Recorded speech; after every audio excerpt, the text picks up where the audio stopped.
আমরা মুসলমান, আমাদের ইতিহাস আছে, ঐতিহ্য আছে।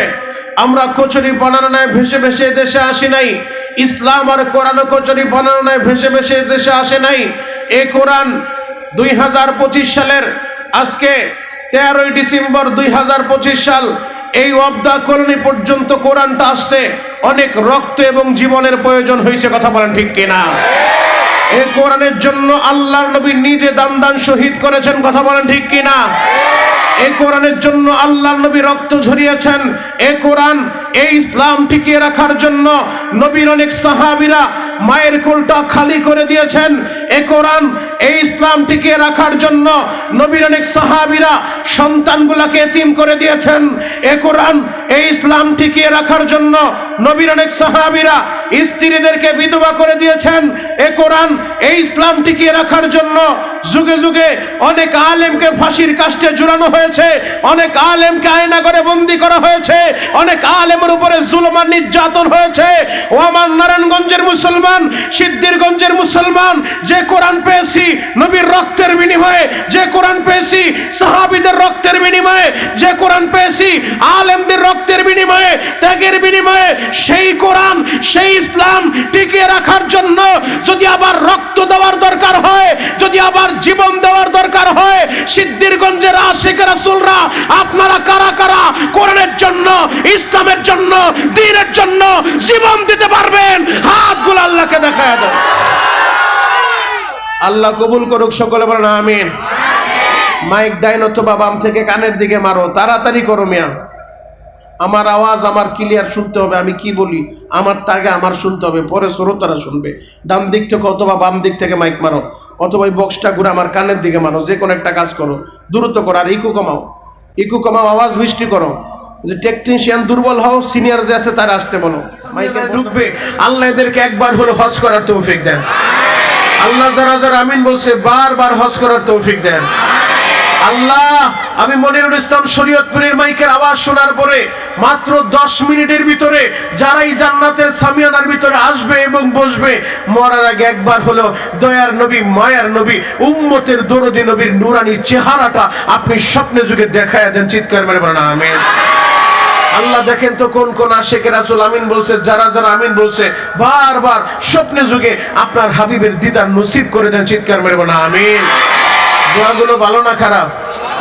আরো জোরে বলেন, একসাথে বলেন। বাবা বিশ্বাস করেন, যত সময় আমি কথা বলবো দুনিয়ার কোন নেতা নেত্রীর নাম একবার আপনাকে নিতে বলবো না। যতবার টাইম আসবে শুধু সুবহানাল্লাহ, আলহামদুলিল্লাহ, আল্লাহু আকবার বলে বলে আমার মালিকের খুশি করবেন। আল্লাহু আকবার জোরে বলবেন, আপনার হাত আমার আল্লাহ ভালো রাখবে, হাতের রোগ হবে না। আল্লাহু আকবার বলেন, আরো জোরে বলেন আল্লাহু আকবার। কোন নেতার দালালি করতে আমি এই জায়গায় আসি নাই, কোন দলের দালালি করার জন্য আসি নাই, কোন পীরের এজেন্ডা বাস্তবায়নের জন্য আসি নাই।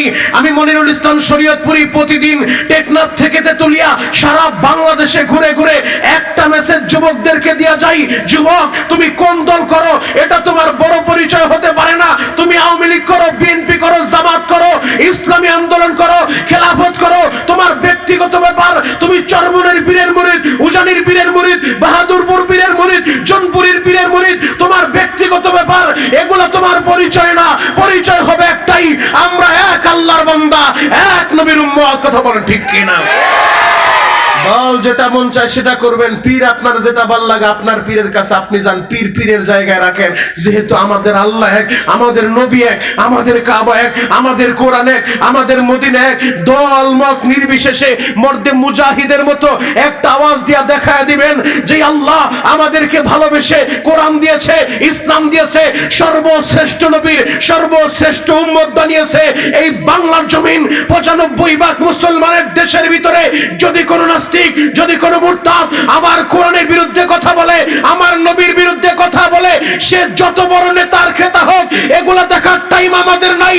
নবীর বিরুদ্ধে কথা বললে, কোরআনের বিরুদ্ধে কথা বললে জুতা দিয়া বাইরে চান্দি ফাটায় ফেলতে হবে। কথা বলেন ঠিক কিনা? রাজি আছেন না নাই? আর জোরে বলেন, রাজি আছেন না নাই? যুবক, জন্ম যেহেতু হয়েছে মরতে আমাদের হবেই, তবে এমন একটা মরণ আমরা মরতে চাই যে মরণ মরলে কোনো চিন্তা নাই। কথা বলেন ঠিক কিনা? সিদ্ধিরগঞ্জের যুবক রে, দিলের কানটা লাগাইয়া আমার কথা কথাগুলো শুনবা গো বাবা। আমার আল্লাহ আসমানি 104 খানা কিতাবের ভিতরে সর্বশ্রেষ্ঠ কিতাবটা আমাদেরকে দান করছে বাবা। আইয়ামে জাহিলিয়া, বর্বরতার যুগে, মূর্খতার যুগে, অন্ধকারের যুগে আমার আল্লাহ নবী পাঠাইছে, আমার আল্লাহ কোরআন নাজিল করছে। এই কোরআনের সংস্পর্শে যারা আইছে তারা দামি হয়ে গেছে বাবা। কত দামি জানোনি? কোন পেপার পত্রিকার নিউজ আমি বলতেছি না, 71 টেলিভিশনের সময় টেলিভিশনের সংবাদ আপনাদেরকে আমি শুনাইতেছি না। ওই জাহিলি যুগে, ওই বর্বরতার যুগে, আজ থেকে 1500 বছর আগে আমার আল্লাহ যখন কোরআন নাজিল করলেন, ওই অন্ধকারের যুগে নবী পাঠাইয়া নবীর উপরে সর্বশ্রেষ্ঠ কোরআনটা দিলেন। ওই জাহিলি যুগের যেই মানুষগুলা আমার নবীর হাতে হাত দিল, কালিমা পড়লো, মুসলমান হইল, এই কোরআনটা গ্রহণ করলো, তারা কত দামি জানো? পবিত্র কোরআনের 28 নাম্বার পারা 4 নাম্বার পৃষ্ঠা সূরাতুল মুজাদালার মধ্যে আমার আল্লাহ নবীর ওই সাহাবীদের সম্পর্কে বলে, রাদিয়াল্লাহু আনহুম ওয়া রাদুআন, আমি আল্লাহ এদের উপরে রাজি আর খুশি, এরাও আমি আল্লাহর উপরে রাজি আর খুশি। আল্লাহ বলে উলাইকা হিজবুল্লাহ, এরা আল্লাহর দল, আল্লাহর দল। আর যারা আল্লাহর দল তারা সফল হয়ে যাবে। আমার নারায়ণগঞ্জের বাইরে রে